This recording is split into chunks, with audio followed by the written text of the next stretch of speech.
Hi നമസ്കാരം. മറ്റൊരു തദ്ദേശ സ്വയംഭരണ തെരഞ്ഞെടുപ്പ് കൂടി ആസന്നമായിരിക്കുകയാണ്. ഗ്രാമപഞ്ചായത്തുകളെല്ലാം തെരഞ്ഞെടുപ്പിൻ്റെ മുന്നൊരുക്കത്തിലുമാണ്. നമ്മളിപ്പോൾ ഉള്ളത് തിരുവനന്തപുരം ജില്ലയിലെ ഏറ്റവും വലിയ പഞ്ചായത്ത് എന്ന ഖ്യാതി കേടിയ പൂവച്ചൽ ഗ്രാമപഞ്ചായത്ത് ഓഫീസിന് മുന്നിലാണ്. 1963 തെരഞ്ഞെടുപ്പിലൂടെ എൻ മാധവൻ നായരാണ് പഞ്ചായത്തിൽ ആദ്യ പ്രസിഡന്റായി സ്ഥാനമേൽക്കുന്നത്. 2020 സനൽകുമാർ ഉൾപ്പെടെ നിരവധി പേരാണ് പഞ്ചായത്തിന്റെ അധികാര നേതൃത്വനിരയിൽ എത്തിയത്. മാറി മാറി പല മുന്നണികളെയും അധികാരത്തിലെത്തിച്ച ചരിത്രമാണ്, പാരമ്പര്യമാണ് പൂവച്ചൽ ഗ്രാമപഞ്ചായത്തിനുള്ളത്. 2 പതിറ്റാണ്ടായി മൂന്നാം മുന്നണിയായി NDAയും പ്രബലമായി മത്സരരംഗത്തുണ്ട്. അതുകൊണ്ട് തന്നെ 2015 തെരഞ്ഞെടുപ്പിൽ ശക്തമായ ത്രികോണ മത്സരത്തിന്റെ സാധ്യതകളുണ്ട്.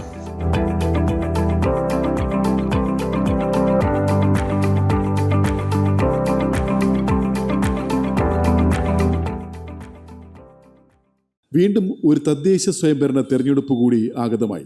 അതിനുള്ള ആദ്യവട്ട തയ്യാറെടുപ്പുകളിലാണ് ഓരോ പഞ്ചായത്തുകളും. പ്രമുഖ രാഷ്ട്രീയ മുന്നണികൾക്കൊപ്പം മറ്റിതര പാർട്ടികളും സ്വതന്ത്ര സ്ഥാനാർത്ഥികളും ഇക്കുറിയും മത്സരരംഗത്ത് സജീവ സാന്നിധ്യം അറിയിക്കുമെന്നതിൻ്റെ സൂചനകളും വന്നുകഴിഞ്ഞു. കഴിഞ്ഞ 5 വർഷത്തെ ഭരണമുന്നണിയുടെ നേട്ടങ്ങളും കോട്ടങ്ങളും വിലയിരുത്തപ്പെടുകയും വിധിയെഴുതുകയും ചെയ്യുന്ന ജനാധിപത്യ പ്രക്രിയയുടെ കാതലായ തെരഞ്ഞെടുപ്പാണ് 2025 അവസാന പാദത്തിൽ നടക്കുക. കഴിഞ്ഞ വർഷങ്ങളിലെ തിരുവനന്തപുരം ജില്ലയിലെ തദ്ദേശ സ്വയംഭരണത്തിന്റെ മികവുകളും പോരായ്മകളും പുനഃപരിശോധിക്കുക എന്നത് തെരഞ്ഞെടുപ്പിന്റെ പശ്ചാത്തലത്തിൽ ഏറെ പ്രസക്തമാണ്. തിരുവനന്തപുരം ജില്ലയിലെ ഏറ്റവും വലിയ പഞ്ചായത്തായ പൂവച്ചൽ ഗ്രാമപഞ്ചായത്തിന്റെ കഴിഞ്ഞ 5 വർഷക്കാലത്തെ പ്രവർത്തനങ്ങളിലേക്ക് 1953 രൂപീകൃതമായ പൂവച്ചൽ പഞ്ചായത്തിൽ 1963 ആദ്യ തെരഞ്ഞെടുപ്പിലൂടെ പ്രസിഡന്റായ എൻ മാധവൻ നായർ മുതൽ 2020 സനൽകുമാർ വരെയുള്ള ജനപ്രതിനിധികളുടെ ഭരണ നേതൃത്വത്തിൽ പരിവർത്തനങ്ങളുടെ പാതകൾ പിന്നിട്ട് പൂവച്ചൽ ഗ്രാമപഞ്ചായത്ത് മറ്റൊരു ജനവിധി കൂടി തേടുകയാണ്. LDF ഭരണത്തിന്റെ തുടർച്ചയായ കഴിഞ്ഞ 5 വർഷം മാതൃകാപരമായ പല പദ്ധതികളും നടപ്പിലാക്കാൻ സാധിച്ചതായി ഭരണകക്ഷി അവകാശപ്പെടുന്നു. പൂവച്ചൽ ഗ്രാമപഞ്ചായത്ത് 2020-25 കാലഘട്ടത്തിൽ കഴിഞ്ഞ കാലങ്ങളെ അപേക്ഷിച്ച് ഒട്ടേറെ കാര്യങ്ങൾ, കഴിഞ്ഞ ഭരണസമിതിയുടെ തുടർച്ചയായി ഒട്ടേറെ കാര്യങ്ങൾ ചെയ്ത് പൂർത്തിയാക്കാനും പുതിയ പല പദ്ധതികളും ആരംഭിക്കാൻ കഴിഞ്ഞു എന്നുള്ള ചാരിതാർത്ഥ്യത്തിലാണ് ഞങ്ങളുള്ളത്. ഓരോ വർഷവും ആരോഗ്യ മേഖലയിലേക്ക് 1 കോടിയിലധികം രൂപയാണ് ഞങ്ങൾ മാറ്റിവെച്ച് അത് ചിലവഴിച്ച് വരുന്നത്. വിവിധ 5 സബ് സെൻ്ററുകൾ വഴിയുള്ള പ്രവർത്തനങ്ങൾ, അവിടെ സാധാരണക്കാരായ ആളുകൾക്ക് ജീവിതശൈലി രോഗങ്ങൾക്കുൾപ്പെടെയുള്ള മരുന്നുകൾ എത്തിക്കുന്നതിന് ഞങ്ങൾ കഴിഞ്ഞിട്ടുണ്ട്. അതുപോലെ തന്നെ മാലിന്യ സംസ്കരണത്തിൽ ഏറ്റവും കൂടുതൽ മെച്ചപ്പെട്ട പ്രവർത്തനം നടത്താൻ കഴിഞ്ഞൊരു പഞ്ചായത്താണ്. 2021 മാലിന്യ സംസ്കരണ രംഗത്ത് നവകേരള പുരസ്കാരം നേടാൻ വേണ്ടി ഞങ്ങൾക്ക് കഴിഞ്ഞിട്ടുണ്ട്. മാലിന്യ സംസ്കരണ രംഗത്ത് 46 ഹരിതകർമ്മ സേനാംഗങ്ങൾ വളരെ സജീവമായി ഇപ്പോൾ തന്നെ 95.5% മാലിന്യങ്ങളും വീടുകളിൽ നിന്ന് സംസ്കരിച്ച് ശാസ്ത്രീയമായി മാലിന്യങ്ങൾ കളക്ട് ചെയ്ത് ശാസ്ത്രീയമായി സംസ്കരിക്കാനുള്ള നടപടികൾ നമ്മൾ സ്വീകരിച്ചു വരുന്നുണ്ട്. അതിൻ്റേതായ ഒരു മാറ്റം നമ്മുടെ പഞ്ചായത്തിൽ വന്നിട്ടുണ്ട് എന്നുള്ളതാണ് അഭിമാനത്തോടു പറയാനുള്ളത്. വിദ്യാഭ്യാസ രംഗത്ത് 1ാം സ്റ്റാൻഡേർഡ് മുതൽ 4ാം സ്റ്റാൻഡേർഡ് വരെയുള്ള ക്ലാസ് മുറികൾ ഹൈടെക് ക്ലാസ് മുറികളാക്കുന്നതിന് വേണ്ടി ഉള്ള പ്രത്യേക ഇടപെടൽ നടത്തിക്കൊണ്ട് അവിടെ കമ്പ്യൂട്ടർ ലാബുകളും ഡിജിറ്റൽ ബോർഡുകളും ഉൾപ്പെടെ ഇരിപ്പിടങ്ങളും ഒരുക്കിക്കൊണ്ട് ക്ലാസ് മുറികൾ മെച്ചപ്പെട്ട ക്ലാസ് മുറികളാക്കി മാറ്റി കുട്ടികൾക്ക് പ്രഭാത ഭക്ഷണം കൊടുക്കാൻ വേണ്ടി കഴിഞ്ഞു. തൊഴിൽ മേഖലയിൽ 3 വർഷം കൊണ്ട് 527 പുതിയ സംരംഭങ്ങൾ നമ്മുടെ പഞ്ചായത്തിൽ ആരംഭിക്കാൻ വേണ്ടി കഴിഞ്ഞു. സംരംഭകരായിട്ടുള്ള പുതിയ യുവതി യുവാക്കൾക്ക് തൊഴിൽ കണ്ടെത്തി കൊടുത്തുകൊണ്ട് കഴിഞ്ഞു എന്നുള്ളതാണ്. അതുപോലെ തന്നെ ഇപ്പോൾ വിജ്ഞാന കേരളം പദ്ധതിയുടെ ഭാഗമായി ഈ 5 അവസാന വർഷം 150ഓളം പുതിയ തൊഴിലുകൾ കണ്ടെത്തി കൊടുക്കാൻ വേണ്ടി കഴിഞ്ഞിട്ടുണ്ട്. കാർഷിക മേഖലയിൽ 25 വർഷത്തിന് ശേഷമാണ് ആദ്യമായി പൂവച്ചലിൽ ആനാകോട് ഏലായിൽ നെൽകൃഷി ആരംഭിച്ചത്. അപ്പോൾ ആ കാലവർഷക്കെടുതി ഉണ്ടായി, നെൽകൃഷി നഷ്ടപ്പെട്ടെങ്കിലും ആ പ്രശ്നം അതോടുകൂടി പരിഹരിക്കാൻ വേണ്ടി കഴിഞ്ഞു. അവിടെ ബഹുമാനപ്പെട്ട MLAയുടെ ഇടപെടലിൻ്റെ ഭാഗമായിട്ട് ആനാകോട് കാർത്തികപ്പറമ്പ് ഏലായിലെ വെള്ളക്കെട്ട് എന്നേക്കുമായി പരിഹരിച്ചുകൊണ്ട് അവിടെ ആ പ്രശ്നപരിഹാരം കാണാൻ കർഷകർക്ക് സന്തോഷകരമാക്കി മാറ്റാൻ വേണ്ടി കഴിഞ്ഞു. പച്ചക്കറി ഉൽപ്പാദനത്തിലും അതുപോലെ തന്നെ പാലിൻ്റെയും മുട്ടയുടെയും ഉൽപ്പാദനത്തിലും വളരെയേറെ വർധനവുണ്ടാക്കാൻ വേണ്ടി കഴിഞ്ഞു. അങ്ങനെ കാർഷിക മേഖല അഭിവൃദ്ധിപ്പെടുത്തുന്നതിന് കഴിഞ്ഞിട്ടുണ്ട്. സ്കൂളുകളിൽ പച്ചക്കറി കൃഷി വ്യാപിപ്പിക്കാൻ വേണ്ടി കഴിഞ്ഞു. വീട്ടുമുറ്റത്തും മട്ടുപ്പാവിലും പച്ചക്കറി കൃഷി വ്യാപിപ്പിച്ചുകൊണ്ട് കൃഷി ഏറ്റവും നവീനമായ രീതിയിൽ കൊണ്ടുവരുന്നതുകൊണ്ട് ജനങ്ങൾക്ക് അതിലേക്ക് കൂടുതൽ താല്പര്യം വരുന്ന രൂപത്തിലുള്ള പദ്ധതികൾ ആവിഷ്കരിക്കാൻ വേണ്ടി നമുക്ക് കഴിഞ്ഞിട്ടുണ്ട്. അതേപോലെ തന്നെ യന്ത്രവൽകൃത കൃഷിയിലൂടെ കാർഷിക മേഖലയെ പരിപോഷിപ്പിക്കുന്നതിന് കൃഷിശ്രീ സെൻറ്റർ ആരംഭിക്കുന്നതിന് വേണ്ടി കഴിഞ്ഞു.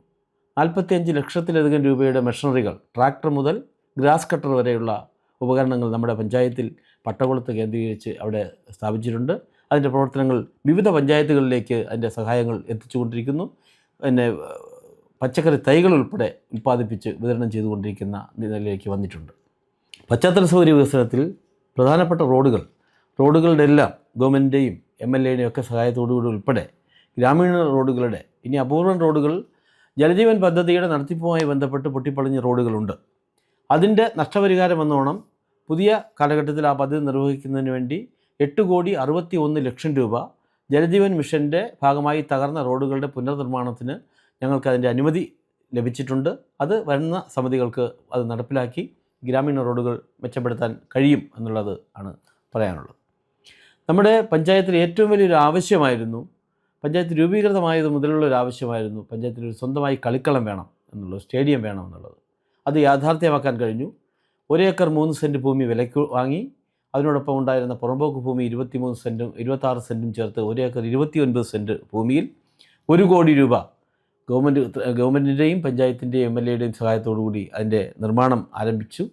ആ സ്റ്റേഡിയം എത്രയും വേഗം യാഥാർത്ഥ്യമാകുന്ന സ്ഥിതിയിലേക്ക് വരികയാണ്. അങ്ങനെ പൂവച്ചലിൻ്റെ സ്റ്റേഡിയം എന്ന സ്വപ്നം സാക്ഷാത്കരിച്ചു. നമ്മുടെ നാട്ടിലെ പ്രിയപ്പെട്ട കലാകാരനായിട്ടുള്ള അന്തരിച്ചുപോയ പൂവച്ചൽ ഖാദർ സാർ, അദ്ദേഹത്തിൻ്റെ ഓർമ്മ എക്കാലവും നിലനിർത്തുന്നതിന് വേണ്ടി ഒരു സ്മാരകം 1 ഏക്കർ ഭൂമി പഞ്ചായത്ത് വിട്ടുകൊടുത്തുകൊണ്ട് സർക്കാരിൻ്റെയും സാംസ്കാരിക വകുപ്പിൻ്റെയും ഒക്കെ സഹായത്തോടെ പഞ്ചായത്തിൻ്റെയും കൂടി മുതൽ മുടക്കിൽ 1,65 ലക്ഷം രൂപയുടെ പൂവച്ചൽ ഖാദർ പാർക്കിൻ്റെ നിർമ്മാണം ആരംഭിച്ചു. അതിൻ്റെ പ്രവർത്തന വഴികൾ വളരെ വേഗത്തിൽ നീങ്ങിക്കൊണ്ടിരിക്കുകയാണ്. ഏറ്റവും ഒടുവിൽ നമ്മുടെ ഒരു ആഗ്രഹമായിരുന്നു പഞ്ചായത്തിലൊരു ക്രിമിറ്റോറിയം വേണമെന്നുള്ളത്. ക്രിമിറ്റോറിയത്തിന് ഭൂമി കിട്ടാത്തത് കൊണ്ട് തന്നെ നമ്മൾ ഒരു മൊബൈൽ ഗ്യാസ് ക്രിമിറ്റോറിയം എന്ന രൂപത്തിൽ അതിൻ്റെ പദ്ധതികൾ ആവിഷ്കരിച്ച് മൊബൈൽ ക്രിമിറ്റോറിയം, ഗ്യാസ് ക്രിമിറ്റോറിയം നമ്മളിപ്പോൾ വാങ്ങിയിട്ടുണ്ട്. അങ്ങനെ മൊബൈൽ ക്രിമിറ്റോറിയവും യാഥാർത്ഥ്യമായിരിക്കുന്ന ഒരു ഘട്ടത്തിലാണ്. അങ്ങനെ നമ്മൾ പറഞ്ഞതും നടപ്പിലാക്കാൻ ഉദ്ദേശിച്ചതും പുതുതായിട്ടുള്ള ഉൾപ്പെടെ ഒട്ടനവധി സംരംഭങ്ങൾ ആരംഭിക്കാനും അത് പൂർത്തിയാക്കാനും കഴിഞ്ഞു എന്നുള്ള ചാരിതാർത്ഥ്യത്തിലാണ്. അതുകൊണ്ട് തന്നെ തീർച്ചയായും ഈ ഭരണസമിതി ഇടതുപക്ഷം തന്നെ പൂവച്ചലിൽ വീണ്ടും തുടർച്ചയായ അധികാരത്തിൽ വരുമെന്നുള്ള ഉറച്ച വിശ്വാസമാണ്. ജനങ്ങൾ നമ്മോടൊപ്പം ഉണ്ടാകും.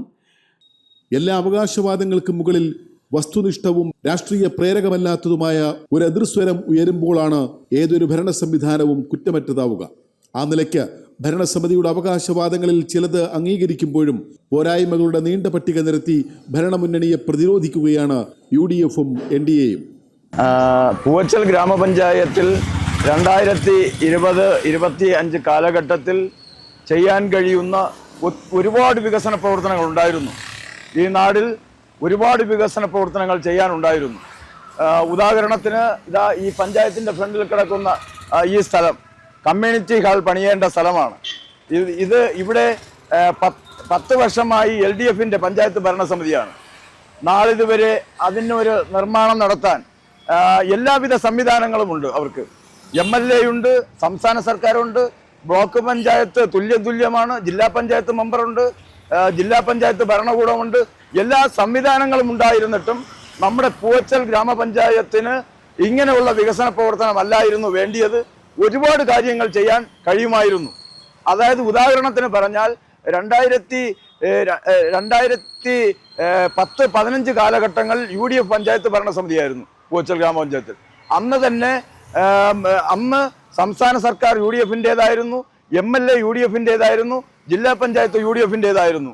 ഇവിടെ സർക്കാരും പഞ്ചായത്തും കൂടി ചേർന്നുകൊണ്ട് കാട്ടാക്കട താലൂക്ക് കൊണ്ടുവരുന്നത് ഉൾപ്പെടെയുള്ള പൂവച്ചൽ സെക്ഷൻ ഓഫീസ് KCB-യുടെ ഉപയോഗിച്ച് കൊണ്ടുവരുന്നത് ഉൾപ്പെടെയുള്ള അങ്ങനെ ഹോമിയോ ആശുപത്രി, മാവേലി സ്റ്റോറുകൾ, അങ്ങനെ തുടങ്ങി ഈ നാടിനാവശ്യമായ ഒരുപാട് വികസന പ്രവർത്തനങ്ങൾ 5 വർഷക്കാലം ചെയ്യാൻ കഴിഞ്ഞു. എങ്കിൽ ഇപ്പോൾ തുടർച്ചയായുള്ള 10 വർഷം LDF എല്ലാ സംവിധാനങ്ങളും അവർക്കുണ്ട്.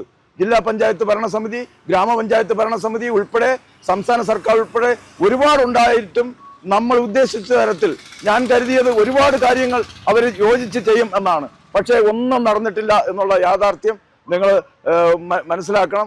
ഇവിടെ പൂവച്ചൽ ഖാദർ പാർക്ക് എത്രയും പെട്ടെന്ന് നിർമ്മിക്കും എന്ന് പറഞ്ഞു. പെരുമാറ്റച്ചട്ടം വരാൻ പോകുന്നു, ഇതുവരെയും പൂർത്തിയാക്കാൻ കഴിഞ്ഞില്ല. മന്ത്രി സജി ചെറിയാൻ തറക്കല്ലിടുമ്പോൾ പറഞ്ഞത് അവര് ഈ 1 വർഷം കൊണ്ട് പണി പൂർത്തിയാക്കുമെന്നാണ്. അദ്ദേഹത്തിനെ അപമാനിക്കുന്നതിന് സമമാണ് ആ കിടക്കുന്ന പാർക്ക്. ഇപ്പോ വരുന്ന തെരഞ്ഞെടുപ്പിൽ UDF പഞ്ചായത്ത് ഭരണസമിതി അധികാരത്തിൽ വരും. അത് മാത്രമല്ല, നമുക്ക് അരുവിക്കരയിൽ കോൺഗ്രസിന്റെ MLA ഉണ്ടാകും, ജില്ലാ പഞ്ചായത്ത് മെമ്പർ ഉണ്ടാകും, ഞങ്ങൾക്ക് സംസ്ഥാന ഭരണം കോൺഗ്രസിന്റെ കയ്യിൽ വരും.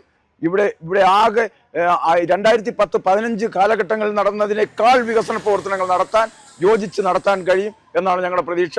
അത് ജനങ്ങൾ അതിനൊരുക്കമാണ് എന്നാണ് എനിക്ക് പറയാനുള്ളത്. 23 വാർഡുകളുള്ള പഞ്ചായത്തിൽ CPM 7, CPI 3, UDF 6, NDA 6, സ്വതന്ത്രൻ 1 എന്നിങ്ങനെയായിരുന്നു 2020 കക്ഷിനില. പുതുതായി രൂപീകരിച്ച ഓണംകോട് ഉൾപ്പെടെ 24 വാർഡുകളിലാണ് ഇക്കുറി പൂച്ചൽ പഞ്ചായത്തിൽ തിരഞ്ഞെടുപ്പ് നടക്കുക.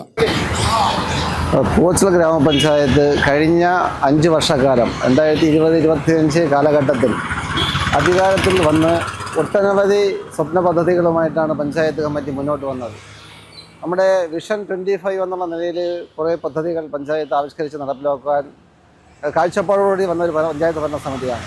നമ്മുടെ തൊട്ടടുത്ത് കാണുന്ന ഒരു സാംസ്കാരിക നിലയം പഞ്ചായത്തിൻ്റെ പൊട്ടിപ്പൊളിഞ്ഞ് കിടക്കുകയാണ് വർഷങ്ങളായി. അതോടൊപ്പം തന്നെ നമ്മുടെ കാട്ടാക്കട മാർക്കറ്റ് ഒരു അന്താരാഷ്ട്ര നിലവാരത്തിലുള്ള ഒരു മാർക്കറ്റായിട്ട് ഉയർത്തുവാൻ വേണ്ടിയിട്ട് ഇപ്പോൾ നമുക്കറിയാം, ധാരാളം ജംഗ്ഷനോട് ചേർന്ന് നിൽക്കുന്ന ഒരു പ്രദേശത്താണ് മാർക്കറ്റ് നിൽക്കുന്നത്. അപ്പോൾ അവിടെ തന്നെ നമുക്ക് ധാരാളം ഷോപ്പിംഗ് കോംപ്ലക്സ് പോലെ കുറച്ച് ബിൽഡിംഗ് ഒക്കെ പണിഞ്ഞ് അത് വാടകയ്ക്ക് കൊടുത്തുകൊണ്ട് അതിൻ്റെ ഒരു വരുമാനം പഞ്ചായത്തിന് നേടിയെടുക്കാൻ സാധിക്കുമായിരുന്നു. അങ്ങനെ ഒരു സ്വപ്ന പദ്ധതി നമ്മൾ മുന്നോട്ട് വെച്ചു. അത് നമ്മുടെ പഞ്ചായത്തിൻ്റെ ഈ 5 വർഷക്കാലത്തിൻ്റെ ഭരണസമിതിയിൽ സാധിച്ചില്ല. MLAയും MP-യും ആ നിലയ്ക്ക് സർക്കാരും ഭരണമൊക്കെ ഉണ്ടായിട്ട് ഒരു പഞ്ചായത്ത് ഉണ്ടായിരുന്നിട്ടും അവരുടെയൊക്കെ സ്വാധീനം കൂടെ പ്രയോജനപ്പെടുത്തിക്കൊണ്ട് ഇത്തരത്തിലുള്ള പദ്ധതികളുമായിട്ട് നമുക്ക് മുന്നോട്ട് പോകാൻ സാധിക്കുമായിരുന്നു. അതിലെല്ലാത്തിലുപരി ദേശീയ ഗ്രാമീണ തൊഴിലുറപ്പ് പദ്ധതി എന്ന് പറഞ്ഞാൽ ഏറ്റവും വലിയ സംവിധാനമാണ്. നമുക്കറിയാം, ഈ കഴിഞ്ഞ 5 വർഷക്കാലം ഏറ്റവും ചുരുങ്ങിയത് ഒരു 15 കോടി രൂപയെങ്കിലും നമ്മൾ അതിലെ ഫണ്ട് ലാപ്സാക്കിയിട്ടുണ്ട്. എല്ലാവർക്കും കുടിവെള്ളം എത്തിക്കണമെന്ന് പറഞ്ഞാൽ സ്വപ്ന പദ്ധതി ആയിക്കൊണ്ടുവന്ന ജൽജീവൻ മിഷൻ, അത് പഞ്ചായത്തിൻ്റെ ഒരു സംവിധാനം, അതിനകത്തൊരു സ്ഥിരം സമിതി ഉണ്ടാക്കാനോ അതിനൊരു എസ്റ്റിമേറ്റ് തയ്യാറാക്കാൻ സാധിക്കാത്തത് കാരണം നമ്മുടെ ഗ്രാമീണ റോഡുകളെല്ലാം അതിൻ്റെ ഭാഗമായി പൊട്ടിപ്പൊളിച്ച് അത് റീകൺസ്ട്രക്ഷൻ ചെയ്യാൻ പറ്റാത്ത രീതിയിൽ അതിൻ്റെ എസ്റ്റിമേറ്റ് അതിൻ്റെ വർക്കുകൾ ചെയ്യാൻ സാധിച്ചില്ല. സമസ്ത മേഖലയിലും പഞ്ചായത്ത് ഒരു പൂർണ്ണ പരാജയമായിട്ടായിരുന്നു നമ്മുടെ പഞ്ചായത്ത് ഈ ഭരണസമിതി മുന്നോട്ട് പോയ കാലയളവ്. അത് ഒരുപാട് രാഷ്ട്രീയ സ്വാധീനവും കാര്യങ്ങളൊക്കെ വെച്ചിട്ട് ഇതൊക്കെ ചെയ്യാൻ സാധിക്കുമായിരുന്നു. അപ്പോൾ അതിനൊന്നും കൃത്യമായ പ്ലാനും പദ്ധതികളും ഇല്ലാത്തത് കൊണ്ടാണ് ഈ പദ്ധതികൾ പൂർത്തീകരിക്കാൻ സാധിക്കാത്തത്. ജനങ്ങളിൽ BJP വലിയ പ്രതീക്ഷയാണ് അർപ്പിക്കുന്നത്. ഒരു 13ഓളം സീറ്റ് BJP ഏറ്റവും ഉറപ്പായിട്ടും പൂച്ചൽ ഗ്രാമപഞ്ചായത്തിൽ ജയിക്കാൻ സാധ്യതയുള്ള വാർഡുകളുണ്ട്. ഡീം ലിമിറ്റേഷൻ കഴിഞ്ഞതിന് ശേഷമുള്ള വാർഡുകളുടെ പുനഃസംഘടനയും BJPക്ക് അനുകൂലമായിട്ടുള്ള രീതിയാണ്. 6 മെമ്പർമാരും ഉണ്ടായിരുന്നു. അവരുടെയൊക്കെ പ്രവർത്തനങ്ങൾ നല്ല കാര്യക്ഷമമായിട്ടുള്ള ഇടപെടലും പഞ്ചായത്തിൽ നല്ല സ്വാധീനം ചെലുത്തിയിട്ടുണ്ട്. എന്തായാലും BJP നേതൃത്വം കൊടുക്കുന്ന ഒരു ഭരണസമിതിയായിരിക്കും പൂച്ചൽ ഗ്രാമപഞ്ചായത്തിലെ അടുത്ത കാലയളവിൽ വരാൻ പോകുന്നതെന്നുള്ള ശുഭാപ്തി വിശ്വാസമുണ്ട്. 3 മുന്നണികളും വിജയപ്രതീക്ഷയിലാണ്. വളരെ നേരിയ സീറ്റിന്റെ വ്യത്യാസങ്ങളിൽ കക്ഷിനില തുടരുന്നതിനാൽ വലിയ പ്രതീക്ഷയിൽ ശക്തമായ പോരാട്ടത്തിന് ആൾബലവും അണിയറ കരുത്തും തേടുകയാണ് 3 മുന്നണികളും. ഇനിയുള്ള ദിനങ്ങൾ വാഗ്ദാനങ്ങളും പ്രതീക്ഷകളും പ്രലോഭനങ്ങളും ഭീഷണിയും ഏഷണിയും കുതികാലുവെട്ടുകളും നിറഞ്ഞ രാഷ്ട്രീയ മുന്നണിപ്പോരിന്റെ തീപാറുന്ന ദിനങ്ങൾ. മതേതരത്വത്തിന്റെയും സാമൂഹ്യബോധത്തിന്റെയും നല്ല നാളുകൾ പിന്നിട്ട ഈ മണ്ണിൽ ജനാധിപത്യത്തിന്റെ പേരിൽ നടക്കുന്ന രാഷ്ട്രീയ മാമാങ്കത്തിനായി കരുതലോടെ കാത്തിരിക്കാം. കൂടുതൽ വാർത്തകൾക്കായി ഇപ്പോൾ തന്നെ ചാനൽ സബ്സ്ക്രൈബ് ചെയ്യൂ.